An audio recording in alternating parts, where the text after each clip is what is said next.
धर्म हो सकता है और फिर भी हम उस धर्म का अंग बने हुए हैं। शर्म तो हमें आनी चाहिए, उनको क्यों आनी चाहिए?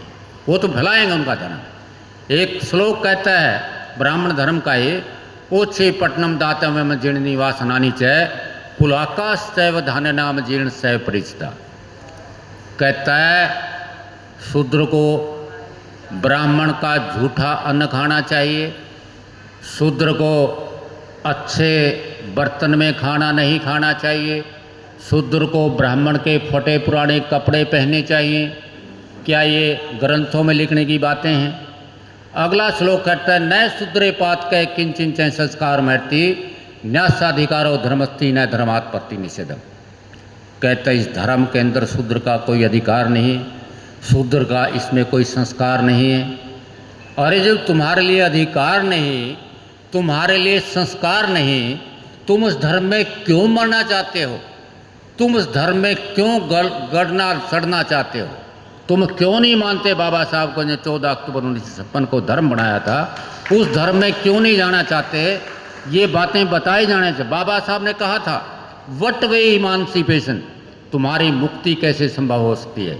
तुम्हारी मुक्ति कैसे संभव हो सकती है? लिखा उसमें कि अरे क्यों रहना चाहते हो जिस धर्म में जो जहाँ तुम्हारी बहन बेटी की इज्जत नहीं है? तुम क्यों रहना चाहते हो इस धर्म में जहाँ तुम्हें मानवीय अधिकार नहीं है? तुम क्यों रहना चाहते हो धर्म में जहाँ तुम्हें मंदिर में नहीं जाना दिया जाता? ये क्योंकि पढ़ते नहीं हैं, पढ़ेंगे पता लगेगा। दुर्भाग्य की बात यह है कि हमारे IAS और IPS अफसर अपनी कोठियों में गीता के श्लोक लगाए बैठे, उनको शर्म आनी चाहिए से IAS IPS को। अब उत्थानम धर्म से तादात्मान सिद्धम प्रीणतारायण से साधुनाम विनाशाय से दुष्कृता। घोड़े की तस्वीर लगा रखी है और ये कौन सा धर्म बना दिया कृष्ण जिससे गरीब का भला हो जाए? भाई हमारे साथ तो पहले भी इतने अत्याचार हो रहे थे, अभी भी ऐसे अत्याचार मैंने आंकड़े दे के बताए आपको, हैं जी। जाति वर्णमया सिस्टम गुण कर्म विभाग से कृष्ण कहता है गीता में, कहते जाति सिस्टम को मैंने ही बनाया है। जो आदमी अच्छे थे उनको ब्राह्मण बना दिया, जो आदमी गधे थे उनको शूद्र बना दिया। क्या ये गीता में उस गीता पे विश्वास करोगे? रामायण क्या कहती है? जे वर्ण धर्म तेली कुमारा सपच की रात कोल करिवारा। कहते हैं ये सारे शूद्र हैं भिन्न भिन्न कामों, और अहीर तो महापापी है। मैं नहीं कह रहा, रामायण कह रही, रामायण कह रही जे वर्ण धर्म तेली कुमारा सपच की रात कोल कलवारा। ये सारे भिन्न भिन्न कर्मों से नीच हैं, इनको हमारे धर्म से दूर रहना चाहिए। रामायण में कहा गया है, रामायण में एक स्मृति है इनकी, ब्राह्मण स्मृति बोलते हैं उसको। उसमें कहते हैं नाई धोबी कुम्हार लोहार सुनार, इनके दर्शन अगर सुबह हो जाए तो स्नान करना चाहिए। दर्शन हो जाए तो स्नान करना चाहिए, और इनके दर्शन सुबह हो जाए तो सूर्य स्नान करना चाहिए। अर्थात धूप में बैठना चाहिए और गंगा जल छिड़कना चाहिए। अरे क्या ये ग्रंथों में लिखने की बातें हैं? हम सारे लोग धागे बांधे बैठे हैं, पंडित से धागे बंधवाते हैं, और हमारे पढ़े लिखे लोग ज़्यादा बंधवाते हैं। वो लिखा है इनमें, इनके ग्रंथों में, ये न बद्धो दान विंदो बलि राजा महाबलय तीन त्वय प्रतिबद्ध में नमो रक्षे माचल माचल माँ। ठीक है, बंद, ज़्यादा हो गया, सॉरी। हाँ जी, सिस्टम ये बन गया। अभी होश बोले का नाम सुना होगा आपने? होश बोले, हाँ जी, राजा महाबलय तीन त्वय प्रतिबद्ध में नमो रक्षे माचल माचल माचल। कहते जैसे हमने तुम्हारे बलि राजा को बंधक बनाया धागे से, इसी प्रकार आज से तू मेरा गुलाम है और मेरी गुलामी करेगा। और हमारे पढ़े लिखे लोग बड़े मज़े से धागा बंधवाते हैं। शर्म आनी चाहिए ऐसे पढ़े लिखों को। और फिर गाली देते हो ब्राह्मणों को, ब्राह्मणवाद की बात करते हो, पढ़े लिख के फिर भी धागे बंधवाए फिरते हो। तो ये हम लोगों को सोचना पड़ेगा। अगर नहीं सोचेंगे तो क्या है भाई, गर्त में जब पहले गए हैं और गर्त में चले जाएंगे। तो मैं ये बताना चाहता था कि अब पाखंडवाद को बहुत बड़ा बढ़ावा दिया जा रहा है। मोदी तो खैर लिख पढ़ नहीं सकता, मोदी के नाम से किताब लिखी है जिसका नाम है कर्मयोग। और उस कर्मयोग किताब में मोदी क्या लिखता है कि वाल्मीकि ये भंगी जो है ना, वो सफाई का काम इसलिए करता है कि उसको आध्यात्मिक सुख मिलता है। और अभी सफाई करने से आध्यात्मिक सुख मिलता है, तू कर ले तो अपनी माँ को कह दे वो कर लेगी, तेरा बाप कर लेगा। भंगी वो कह रहा है उनको आध्यात्मिक भगवान का सुख मिलता है सफाई करने से। किताब में लिखा है, कर्मयोग किताब लिखी है। और कहता है इनको ऐसा करने, इनको पैसे की कोई ज़रूरत नहीं है, ये संतुष्ट आदमी है। 1923 में नवजीवन अखबार निकाला गांधी ने। गांधी ये कहता है कि इन लोगों को पैसे की भूख ही नहीं है, ना ये पैसा रखना चाहते हैं, इनको सफाई में बहुत आनंद आता है। और कहते हैं देवता गण भी इन पे फूल बरसाए बगैर नहीं रह सकते। देवता गण इसलिए फूल बरसाते हैं कि सफाई करते हैं। अरे तुम लोग ब्राह्मणों से सफाई करा के देखो ना, अगर तुम करते तो तुम करके देखो। इन नालों में, गंदे नालों में कितने लोग हमारे मिलते हैं, कभी कोई कैंडल मार्च निकालता है? नहीं निकालता, क्योंकि हम लोग इकट्ठे नहीं हैं, हमारे MP MLA नहीं बोलते हैं। एक बात ये करते हैं, एक किताब लिखी इसने मोदी ने, वो किताब क्या थी? उस किताब का नाम है समरसता। वो कहता है कि जो सिस्टम बना हुआ है इसको तोड़ने की कोशिश ना की जाए। मौज लोग चमार के नाम से मौज लो, भंगी हो तो भंगी के नाम से मोड़ लो। किसी भंगी को ब्राह्मण बनने की कोशिश नहीं करनी चाहिए। मार्टिन ल्यूथर किंग बहुत बड़ा आदमी हुआ है, जिसको नोबेल प्राइज़ मिला, काला आदमी था, जिसने कालों को अधिकार दिलाए अमेरिका में। उसने कहा कि भाड़ में जाए तुम्हारी समरसता, हम ऐसी समरसता को नहीं मानते जहाँ हमें 2M दर्जे का आदमी माना जाता है। हम ऐसी समरसता को नहीं मानते जहाँ हमें काला समझा जाता है।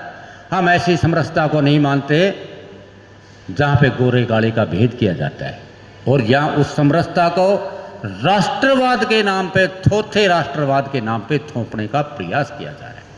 दोस्तों, 1922 में हिंदू महासभा बनी। हिंदू महासभा क्या चाहती थी? इस देश को हिंदू राष्ट्र बनाना चाहती थी। उसी का आगे रूप क्या, विकसित रूप क्या है? 1925 में बने राष्ट्रीय स्वयंसेवक संघ।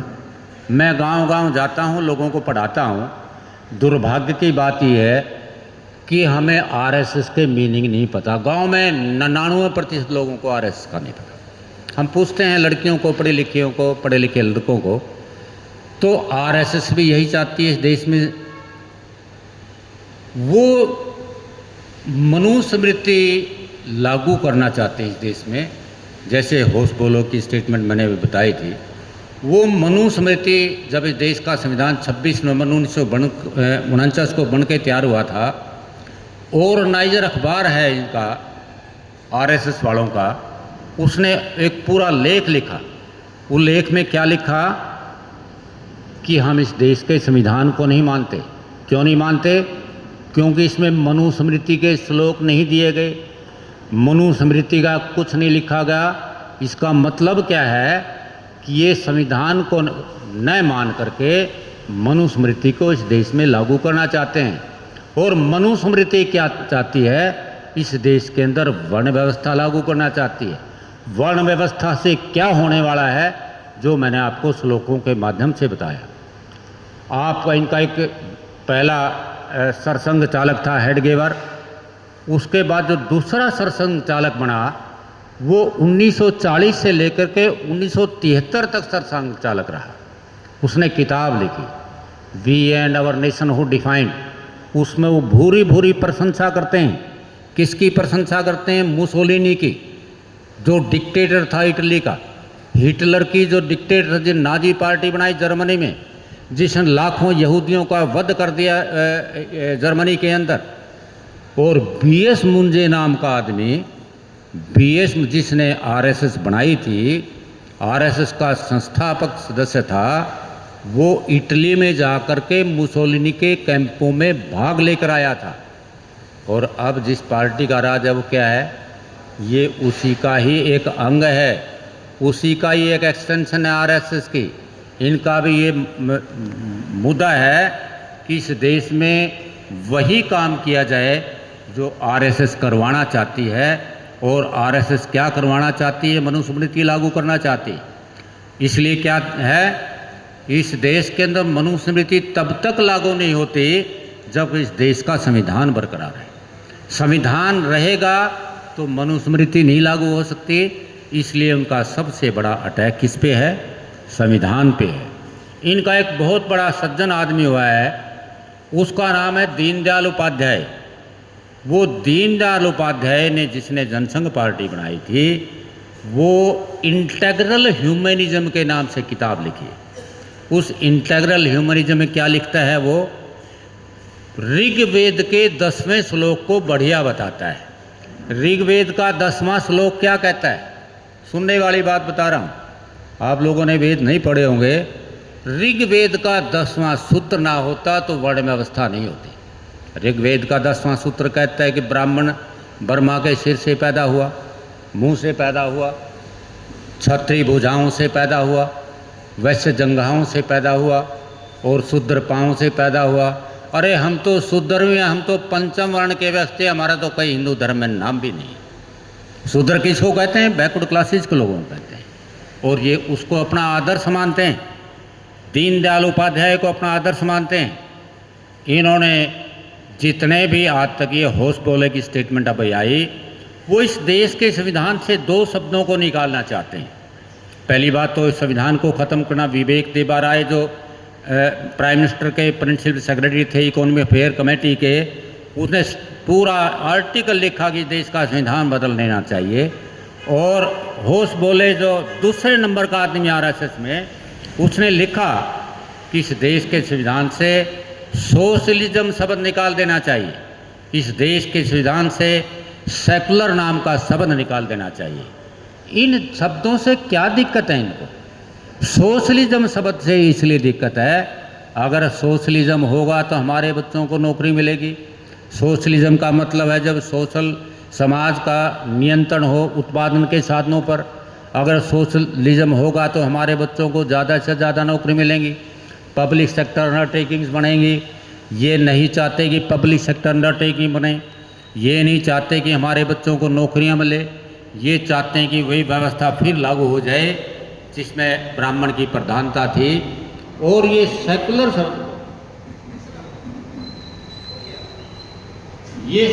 शब्द को इसलिए खत्म करना चाहते हैं ताकि मुसलमान का नाम लेके नाम मुसलमान का लेंगे, ऊंचाई दलितों की होगी।